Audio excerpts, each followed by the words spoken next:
Have you ever wondered what incredible secrets lie hidden in America's military archives? Stories of extraordinary courage deliberately concealed from history books. What would you say if I told you that one of the most decorated soldiers of the Civil War wasn't who everyone thought they were? That beneath a battle-hardened exterior beat the heart of an indigenous woman whose true identity remained hidden for nearly a century? Before I reveal this astonishing story of courage, deception, and sacrifice, take a moment to comment where you're watching from and subscribe to our channel. We need your support to continue bringing these buried truths to light. Stories, powerful interests have worked for generations to keep hidden from public knowledge. In the bitter winter of 1861, as the first shots of the Civil War echoed across a divided nation, a slight but determined figure approached a Union Army recruitment office in Boston, Massachusetts. Standing 5 feet 4 inches tall with copper skin that spoke of mixed heritage, the young recruit gave the name Robert Yellowbird and claimed to be a 22-year-old man of partial Mohawk descent from upstate New York. Military records show that Yellowbird was assigned to the 20th Massachusetts Volunteer Infantry, a regiment that would become known as the Harvard Regiment due to its many college-educated officers. What those records failed to reveal, what would remain hidden until 1957, was that Robert Yellowbird was actually Rebecca Watona, a 20-year-old Cherokee woman who had traveled over 800 miles from her home in Georgia, assuming a male identity to fight for a cause she deeply believed in. This was not simply a case of a woman disguising herself as a man to follow a husband or brother into war, which happened with some frequency during the Civil War, explains Dr. Eleanor Whitehorse, professor of Indigenous American History at Columbia University. This was a Native American woman who deliberately crossed both gender and cultural boundaries, risking everything to fight for the Union cause, and, as her private journals would later reveal, for the freedom of all oppressed peoples. Watona's extraordinary deception was only discovered nearly a century after her death, when her granddaughter, Martha Kingsley, discovered a sealed trunk in her attic containing Watona's wartime journals, personal effects, and a detailed confession written in 1893 but never published. The discovery sent shockwaves through military historical circles and forced a re-evaluation of Indigenous participation in the Civil War. When I opened that trunk, I expected family heirlooms, maybe some old clothes, Kingsley recalled in a 1958 interview. Instead, I found myself face to face with an ancestor I'd never truly known, a warrior who had carried secrets to her grave that would have been unthinkable to reveal during her lifetime. The journal entries, written in a precise, educated hand, revealed a remarkable life journey that began far from the battlefields where Watona would distinguish herself. Born in 1841 to a Cherokee mother and a Scottish-American father in northern Georgia, she was raised in the shadow of the Trail of Tears, the forced removal of Cherokee people that had occurred less than a decade before her birth. Her mother, one of the few who had managed to remain in Georgia by hiding in the mountains, had instilled in her daughter both traditional Cherokee values and a fierce commitment to justice. "My mother speaks of freedom as one who has seen it stolen," Watona wrote in an early journal entry. "She has taught me that to be truly free, one must sometimes fight against impossible odds. The whites have their war now, brother against brother. They fight over the freedom of black men while blind to the bondage of red ones. Yet I believe this conflict may reshape the land for all of us, if the right side prevails." Watona's father, James Kingsley, had been unusual among white settlers in his respect for Cherokee culture. A self-educated man with progressive views, he had taught his daughter to read and write in both English and Cherokee, exposing her to political philosophy and current events through newspapers and books he brought from his occasional trips to Atlanta. When he died of tuberculosis in 1857, Watona was left to care for her mother, whose health was also failing. "Father's passing leaves a void that cannot be filled," she wrote, "but he has prepared me for a world that will not be kind to a woman of mixed blood. I can read the words of Jefferson and Paine. I can calculate sums that would confound many a schoolmaster. I can speak as the whites do, when necessary. These are weapons as surely as any rifle." Those weapons would serve her well when, following her mother's death in 1860, she made the fateful decision to head north. The journals describe her gradual transformation from Rebecca to Robert, cutting her hair, binding her chest, practicing lowering her naturally soft voice, and studying the mannerisms of men she observed. She worked briefly in Philadelphia, saving money while perfecting her male persona, before the outbreak of war presented an unexpected opportunity. "The recruiting officer barely glanced at me," she recorded after her enlistment. "They are desperate for bodies to fill their ranks, and they ask few questions of those willing to serve. My hands, calloused from years of work, raised no suspicions. My knowledge of weapons, learned from hunting with my father, impressed the sergeant. Tomorrow we begin training, and my true battle commences, not just against the Confederacy, but against discovery." Military historians now recognize that Watona's experience was not unique. Hundreds of women are estimated to have fought disguised as men during the Civil War. What sets her case apart was both her indigenous identity and the exceptional service record she compiled under her assumed name. Robert Yellowbird appears in multiple commendation reports, notes military historian Dr. Thomas Blackwood. The official record shows participation in 17 major engagements, including Antietam, Fredericksburg, Gettysburg, and the Wilderness Campaign. Yellowbird was wounded twice, promoted 3 times for bravery under fire, and mentioned specifically in dispatches for heroism during the Battle of Gettysburg. Those official records, impressive as they are, tell only part of the story. Watona's journals reveal the daily stress and physical challenges of maintaining her disguise in the intimate conditions of camp life. She described binding her chest so tightly that she sometimes struggled to breathe during long marches, timing her bathing for the darkest hours of night, and developing a cover story about facial scarring from a childhood accident to explain her lack of beard growth. "I have become a master of deflection," she wrote in October 1862. "When the men speak of sweethearts or boast of conquests, I tell tales of a fictional fiancée waiting in New York. I have created her so vividly in my stories that the men now ask for news of Sweet Catherine whenever mail arrives. Some deceptions require a foundation of truths, and I have built Catherine from memories of a Cherokee girl I once loved in my youth, though such feelings were another secret I could never reveal at home." This reference to romantic feelings for another woman represents one of several passages suggesting that Watona's gender identity was more complex than simply a woman disguising herself for practical purposes.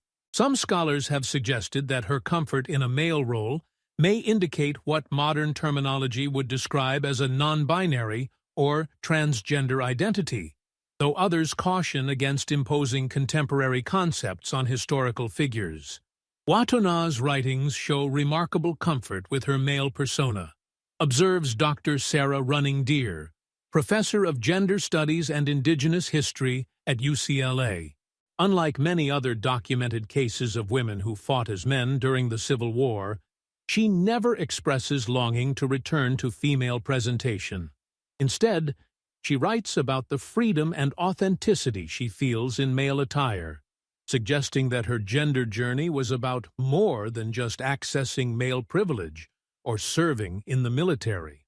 Regardless of how Watona understood her own identity, her skill as a soldier is beyond dispute. Her first true test came at the Battle of Antietam in September 1862, where the 20th Massachusetts suffered terrible casualties. Lieutenant Colonel Ferdinand Dreher, commanding the regiment, specifically mentioned Private Yellowbird in his after-action report. Private R. Yellowbird demonstrated exceptional courage, twice crossing open ground under heavy fire to retrieve wounded comrades. When Lieutenant Wheeler fell, Yellowbird assumed command of the detail and maintained position despite being significantly outmanned. This action earned Yellowbird a battlefield promotion to corporal, the first of several advancements that would eventually lead to the rank of sergeant by war's end. The promotion brought increased responsibility, but also increased scrutiny, creating new challenges for maintaining her secret. The officers look more closely at non-commissioned officers, she wrote after her promotion. I must be ever vigilant now. Major Wilson has taken a particular interest in my background, curious about my mixed heritage and education. I provide enough truth to satisfy without revealing too much. I speak of my father's Scottish origins and my mother's Mohawk blood rather than Cherokee, as there are several Mohawk men in the Union forces who might be presumed to be distant kin, while the Cherokee are far from here and associated with the South. This careful management of her fictional biography reflected a sophisticated understanding of how racial and cultural assumptions could be manipulated to her advantage. By claiming Mohawk rather than Cherokee ancestry, she reduced the likelihood of her story being questioned or investigated. She also strategically emphasized her father's influence to explain her education and facility with English, playing into period assumptions about Indigenous capabilities. Despite these precautions, there were several close calls. Her journals describe a particularly dangerous moment following the Battle of Fredericksburg in December 1862, where she received a minor wound to her thigh. The field hospital was chaos, men screaming and dying all around. When the surgeon approached to examine my leg, I claimed the wound was superficial and needed only bandaging. He insisted on proper treatment, reaching for my trouser leg. In desperation, I seized a nearby flask of whiskey and poured it directly on the wound, letting out a howl that was not entirely feigned. The pain was searing, but it had the desired effect. The surgeon laughed at my frontier medicine and allowed me to bandage myself, saying I'd saved him time he could devote to more serious cases. I cleaned and stitched the wound myself that night, biting down on a leather strap to keep from screaming. This incident highlights not only the ingenuity that kept her secret safe, but also the additional suffering she endured to maintain her disguise. While male soldiers could receive appropriate medical care, Watona was forced to treat her own injuries or risk exposure. The long-term physical toll of such self-treatment, combined with the constant pressure of binding her chest, would contribute to chronic health problems later in life. By 1863, Sergeant Yellowbird had earned a reputation for exceptional scouting abilities and woodland knowledge that made her particularly valuable to the regiment. Her commanding officers attributed these skills to her indigenous heritage, never suspecting that they actually reflected traditional knowledge passed down through her mother's Cherokee line rather than the Mohawk identity she claimed. Yellowbird's ability to move silently through wooded terrain and read subtle signs of enemy movement has proven invaluable, wrote Captain Samuel Willard in a regimental report following a successful reconnaissance mission near Chancellorsville. On 3 occasions, his warnings of concealed enemy positions have saved the company from potential ambush. Such natural abilities, combined with unwavering courage and intelligence, make him an exemplary non-commissioned officer despite his youth. This recognition led to Watona being frequently assigned to scouting and reconnaissance duties, roles that paradoxically provided both greater danger and greater privacy. While operating in small detachments, or sometimes alone behind enemy lines, she faced increased risk of capture or death, but decreased risk of her secret being discovered by her own comrades. Her most significant military contribution came during the Battle of Gettysburg in July 1863.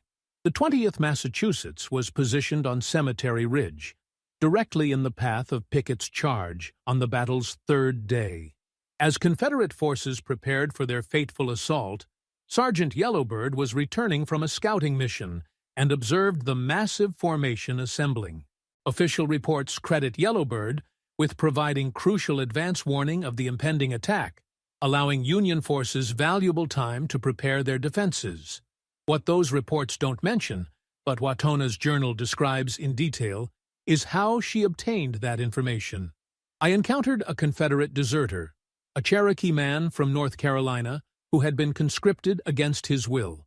He recognized something in me that others do not see, perhaps the way I move or some quality of spirit that marks me as Cherokee despite my disguise. He spoke to me in our language, startling me deeply, and revealed the planned assault. I should have taken him prisoner, but instead directed him toward Union lines where he might surrender safely.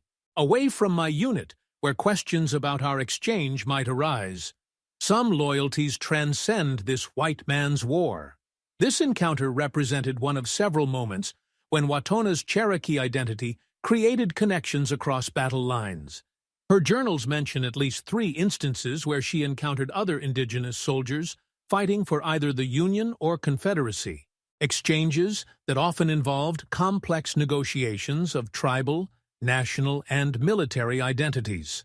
To the Lakota scout attached to the 5th New York, I am a fellow warrior on a shared path, she wrote after one such meeting. To my commanding officer, I am a reliable sergeant with useful skills. To my comrades, I am a quiet, educated half-breed who keeps to himself. Only in these pages can I be fully myself, a Cherokee woman walking between worlds, belonging completely to none. This sense of existing between multiple worlds intensified as the war progressed.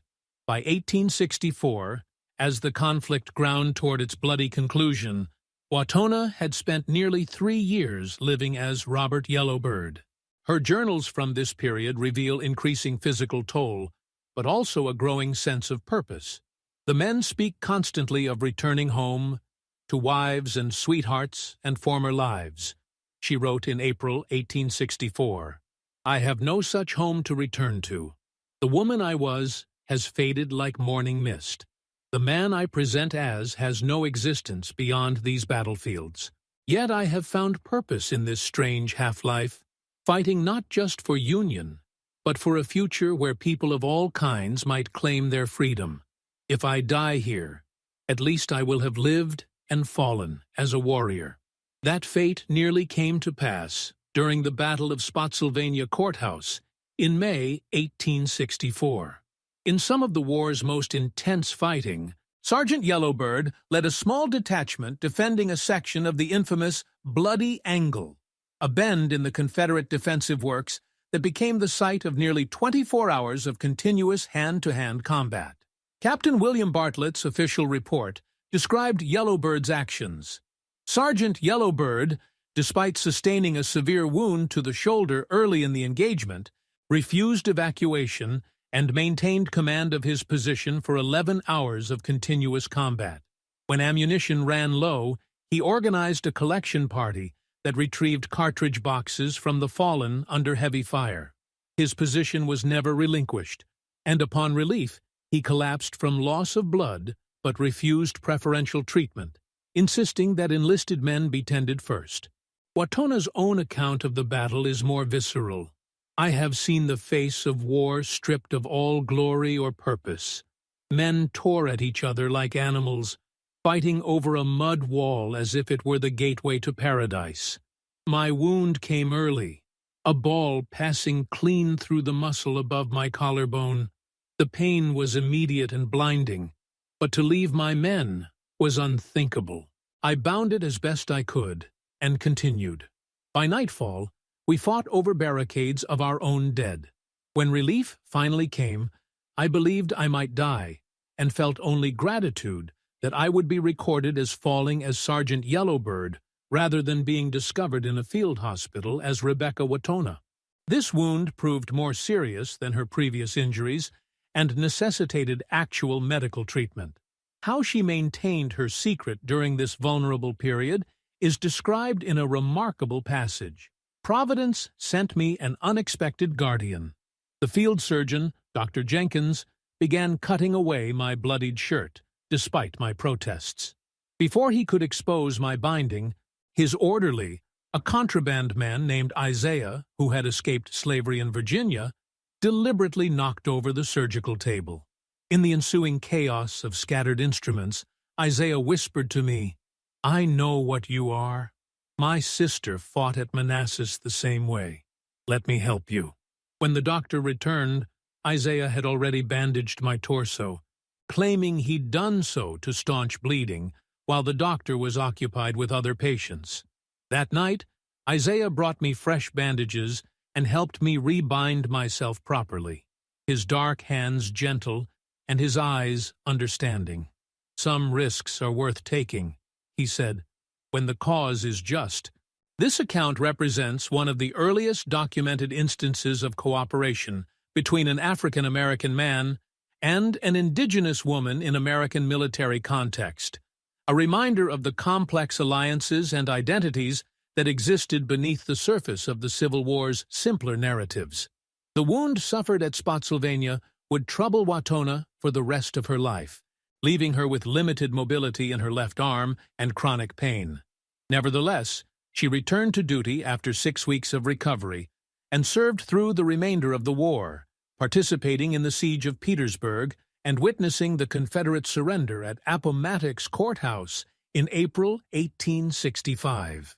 As the war ended and the 20th Massachusetts prepared for demobilization, Sergeant Yellowbird faced a new crisis. What would become of Robert Yellowbird in peacetime? The journals reveal careful consideration of various options, including continuing to live as a man, revealing her true identity, or creating yet another new persona. "Peace presents challenges that war did not," she wrote in June 1865. "In battle, men look for courage and reliability. In peace, they will look more closely at the quiet sergeant with no family waiting and no future plans. Some of my comrades speak of heading west to seek fortunes. Perhaps in those open spaces I might find a path forward, though whether as Robert or Rebecca remains uncertain." The official military record shows that Sergeant Robert Yellow Bird was honorably discharged in July 1865, receiving a commendation for exemplary service and uncommon valor, along with back pay and a veteran's pension certificate. Where many historical accounts of women who fought as men end with discharge or discovery, Watona's story continued for decades, and in many ways became even more remarkable. After brief consideration of returning to Georgia, Watona decided that Robert Yellowbird would journey west, following the path of many other Civil War veterans seeking new beginnings on the frontier. Her journals describe traveling first to St. Louis, then to Kansas City, working various jobs and carefully maintaining her male identity. "I find it strange that what began as necessity has become comfortable, almost natural," she wrote in October 1865. "To return to skirts and submissiveness now seems more a disguise than the trousers and freedom I have claimed.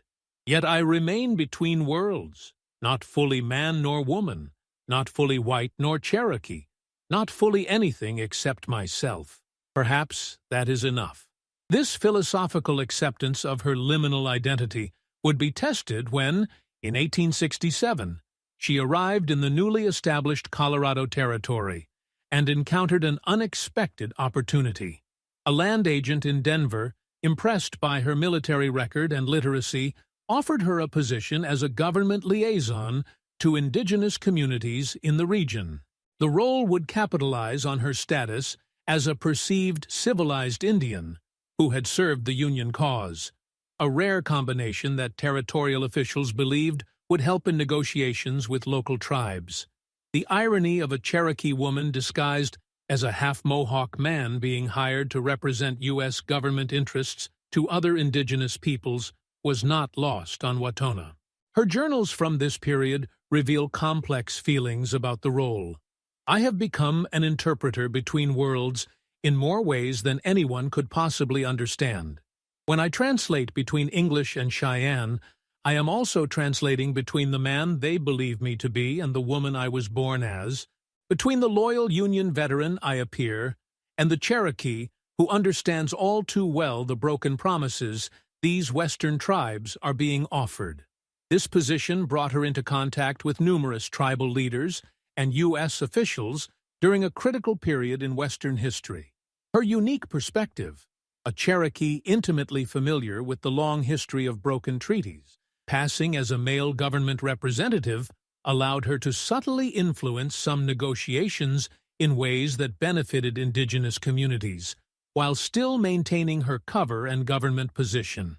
In council today, I deliberately mistranslated the agent's more threatening statements, softening ultimatums into requests. She recorded after one particularly tense negotiation in 1868. When translating the Arapaho chief's words, I strengthened his position by framing his concerns in terms the white officials respect, property rights, and prior agreements, rather than sacred relationships to the land. Neither side realizes I am reshaping their words, finding the narrow path between their positions where some justice might yet grow. It is dangerous work, this subtle resistance, yet perhaps the most important battle I have fought. For 5 years, Robert Yellowbird served in this liaison capacity, building a reputation for fairness and effectiveness that led to promotions and increased responsibilities.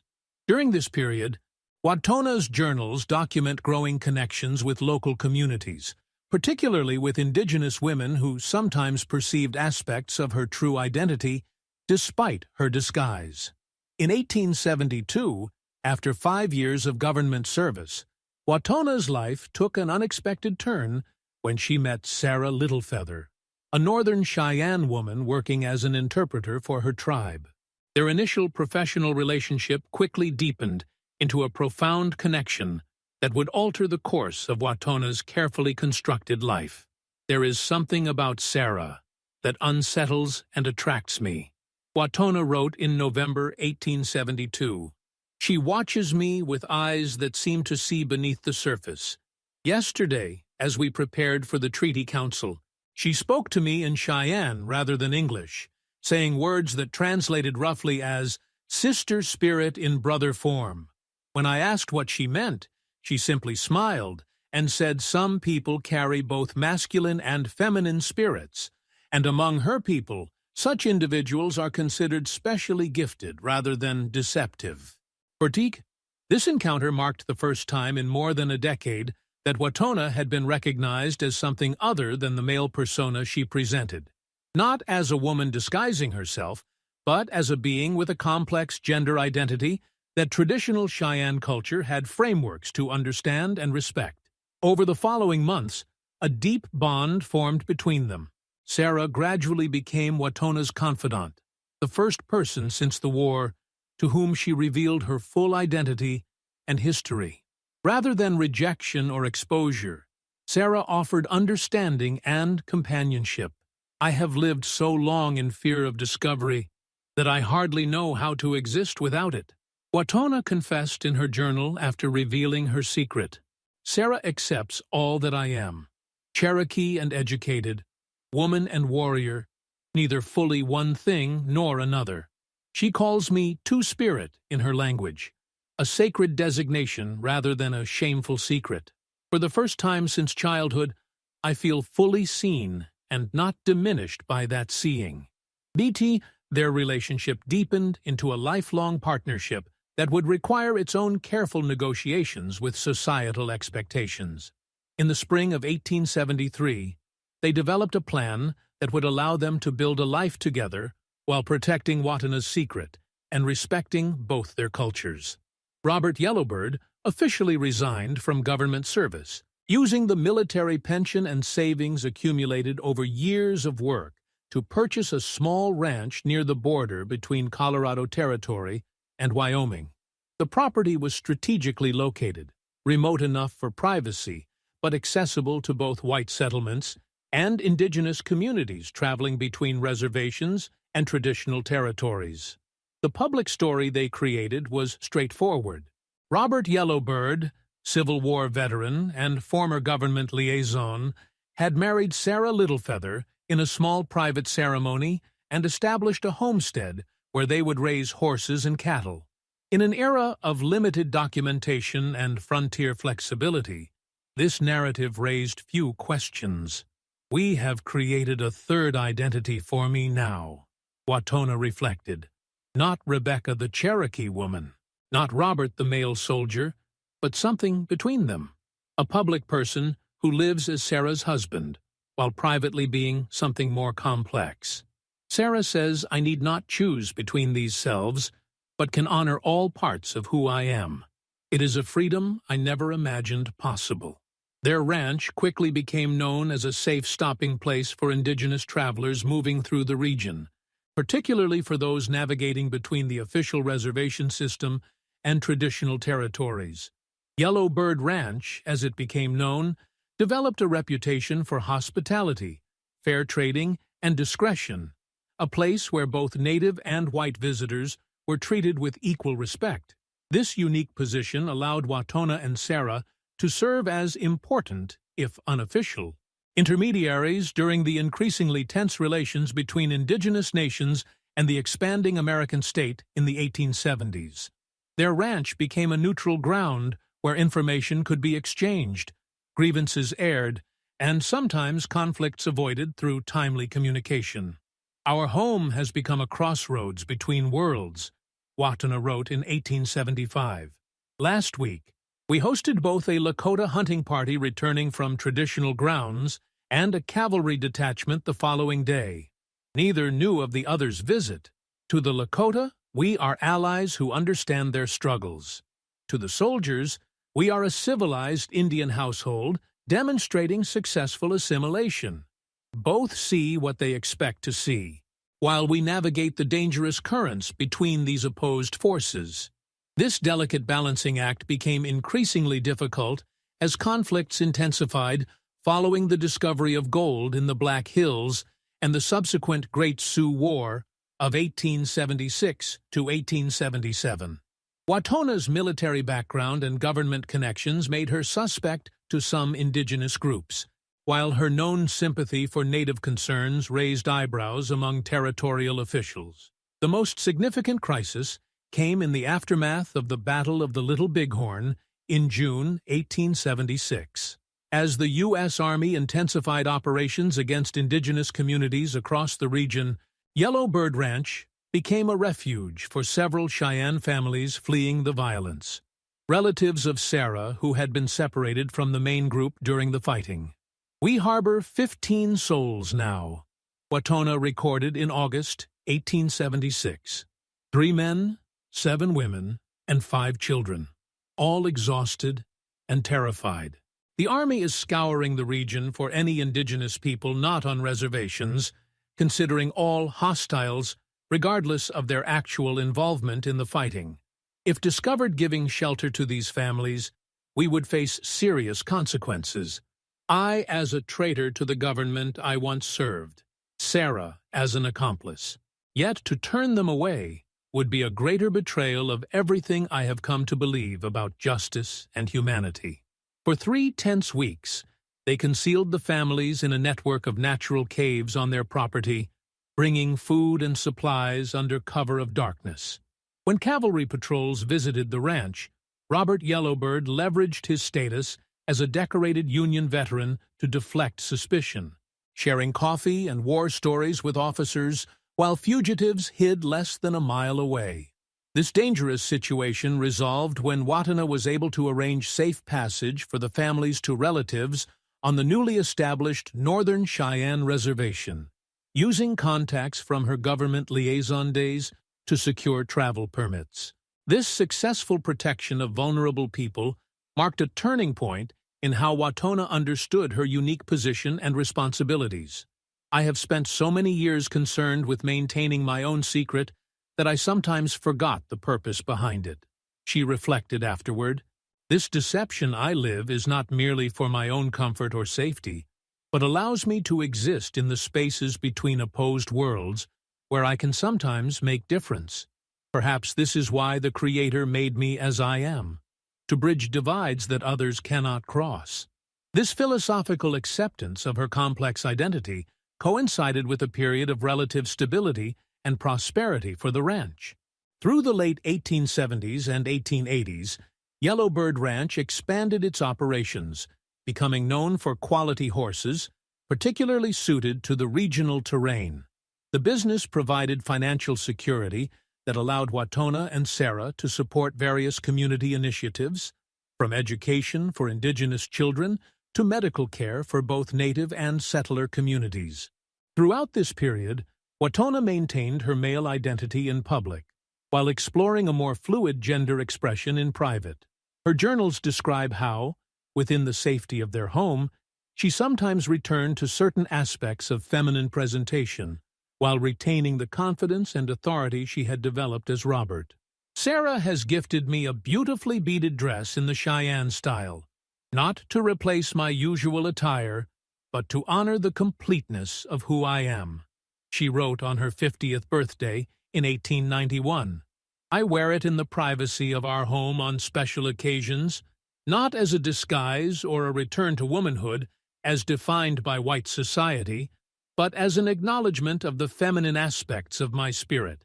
This integration of selves feels like a hard-won wisdom after decades of necessary division. This period of relative peace was interrupted in 1890 by the Ghost Dance movement and subsequent Wounded Knee Massacre. Although geographically distant from the immediate violence, the events had profound impacts on Indigenous communities throughout the West, and forced Watona to confront painful parallels to her own people's earlier tragedies. News of the massacre has affected me more deeply than I could have anticipated, she wrote in January 1891. The reports describe tactics chillingly similar to those used against the Cherokee during my mother's youth, the surrounding of unarmed people, the indiscriminate firing into crowds including women and children, the shallow mass graves afterward. After nearly 30 years living as Robert Yellowbird, I find myself dreaming in my mother's voice, remembering stories she told of our people's suffering. The wounds of history reopen across generations. This resurgence of historical trauma coincided with health challenges as Watona entered her 50s. The physical toll of her military service, particularly the poorly healed wound from Spotsylvania, combined with decades of chest binding and the harsh realities of frontier life, began to manifest in chronic pain and respiratory difficulties. Sarah's traditional medical knowledge and care became crucial during this period, as seeking conventional medical treatment risked exposure of Watona's biological sex.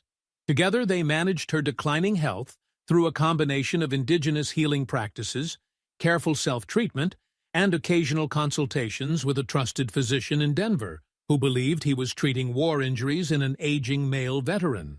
It was during one such health crisis in 1893, following a severe bout of pneumonia that nearly claimed her life, that Watona made the decision to record her full story.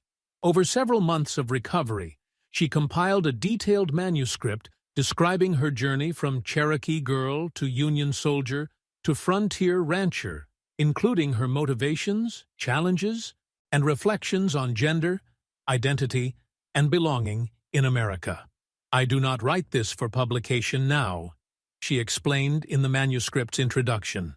Such revelations would create difficulties for Sarah and others connected to me, but I cannot bear the thought that when I pass from this world, the truth of who I was and what I lived through might be lost. Perhaps in another generation, when attitudes have evolved and the wounds of these wars have scarred over, this account might help others who find themselves existing between established categories of being. This manuscript, sealed and entrusted to Sarah with instructions for its eventual handling, would become the document discovered by her granddaughter more than 60 years later. Its existence remained unknown to the wider world throughout Watona's lifetime, as she continued to live as Robert Yellowbird until her death. The final decade of Watona's life saw a gradual withdrawal from public engagement as her health continued to decline. The The ranch operations were increasingly managed by trusted employees, including several young men of mixed Indigenous and European descent who viewed the aging Civil War veteran as a mentor and role model. One such protege was Thomas Kingsley, the son of a Cheyenne mother and white father, who began working at the ranch as a teenager in 1895. Recognizing something of herself in the young man navigating between cultures, Watona took a special interest in his development, teaching him not only ranching skills, but also literacy, history, and philosophy during the long winter evenings. Young Thomas reminds me of myself at his age, caught between worlds, belonging fully to none. She wrote in 1897, "I see in him the same hunger for knowledge, the same restless questioning of established boundaries. Though I cannot tell him my full truth, I try to convey what wisdom I've gained from a lifetime of crossing borders, between male and female, white and Indigenous, military and civilian, traditional and modern. He represents a new generation that may someday build bridges where my generation mainly saw walls." What Watona could not have anticipated was that this mentorship would create the family lineage that would eventually preserve and reveal her story. In 1900, as her health severely declined, she and Sarah made the decision to legally adopt Thomas, then 23, as their son and heir to the ranch. This pragmatic arrangement ensured the property and business would remain in sympathetic hands while providing for Sarah's security after Watona's death. Robert Yellowbird died on April 17, 1901, at the age of 60. The official cause was recorded as complications from old war wounds and pneumonia. The funeral was well attended by both white settlers and Indigenous representatives, a testament to the respect Yellowbird had earned across communities. The Denver Post published a substantial obituary highlighting the decorated Union veteran's military service, government work, and contributions to regional development, noting that few frontiersmen better exemplified the integration of civilized values with Indigenous knowledge. Sarah Littlefeather Yellowbird continued to live on the ranch with their adopted son Thomas until her own death in 1912.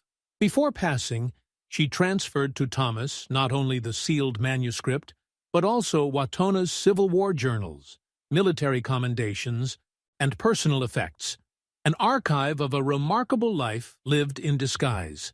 She extracted from him a promise that these materials would be preserved but not revealed until at least 50 years had passed, allowing all who had known Robert Yellowbird personally to have passed from the scene. Thomas Kingsley honored this promise, eventually passing the materials to his daughter Martha with the same instructions. It was Martha who, in 1957, 56 years after Watona's death, finally opened the sealed manuscript and discovered the extraordinary truth about her grandfather's mentor and benefactor. The revelation stunned Martha, who had grown up hearing stories about the respected Civil War veteran who had founded their family ranch. After consulting with historians and verifying the authenticity of the materials through military records and other documentation, she made the decision to share Watona's story with the world. The initial publication of excerpts from Watona's manuscript in a historical journal in 1958 created immediate academic interest but limited public awareness. It wasn't until 1972, amid growing interest in both women's history and Indigenous perspectives, that a complete edition of Watona's writings was published under the title Warrior Between Worlds: The Secret Life of Rebecca Watona. The publication coincided with broader societal reassessments of gender, identity, and historical narratives. For military historians, Watona's detailed accounts of Civil War battles from an enlisted perspective provided valuable primary source,